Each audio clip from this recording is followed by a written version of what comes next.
My husband had gotten a job up here. So he said, well, why don't you guys come up to Sheboygan and have a look? As he drove us up, he made sure we were coming along the lake. My kids and I were convinced if we can be this close to the water, we are moving.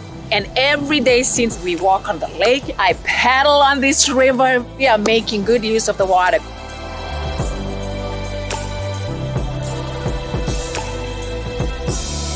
The cleanup of the Sheboygan River and Harbor, it was a stimulus to this community. It's further enhanced the quality of life.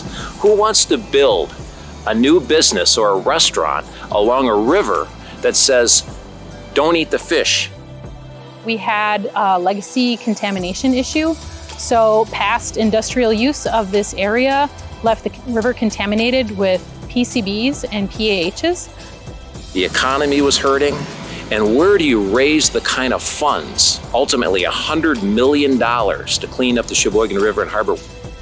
Between the city, the county, the Department of Natural Resources, the EPA, the Great Lakes Restoration Initiative, we leveraged those dollars and we got it done. And it is a tremendous success story.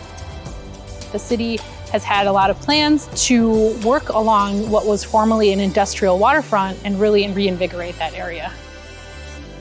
Sheboygan's waterfront is our #1 asset, so we've really worked hard over the years to try to make it a place where people want to be and bring the community down here and recreate. The redevelopment of the properties along the river, I would say, are directly related to the rehab of the river.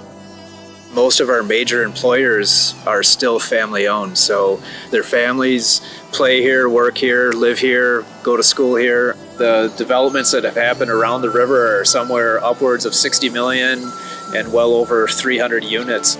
We hear from developers every day about the interest of wanting to redevelop next to the river and using the river as that natural resource. That's where our future boutique hotel will be.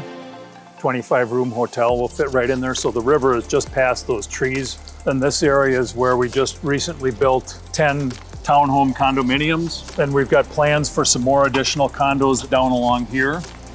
And then we've got a beautiful park right across the way on the other side of the river. There's opportunities in lots of different facets like commercial, residential, multifamily. So developers really can do many things here with the support of the local city government. We're standing on a former coal yard that was really a blighted property for a lot of years that the city purchased to build out. It's an economic development driver for the city as well as a tourism and quality of life piece that's really there to try to energize people and get them access to the waterfront. This building behind us is the Badger State Lawson. It's a 118-unit affordable housing development, and it was an old tannery. The building here is a repurposed Cream City brick building that's kind of signature to Sheboygan, and the Lakeshore Technical College is a tenant.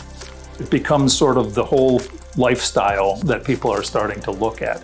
So as we added the housing, we've focused on schooling, we've kind of looked at entertainment and lifestyle activities, and it just sort of continues to grow.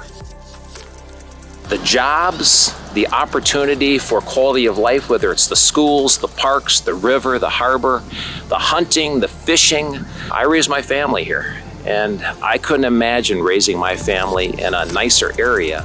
And for any community that has a similar situation, I can't tell you how important it is to step up and make these improvements for your community and generations to come.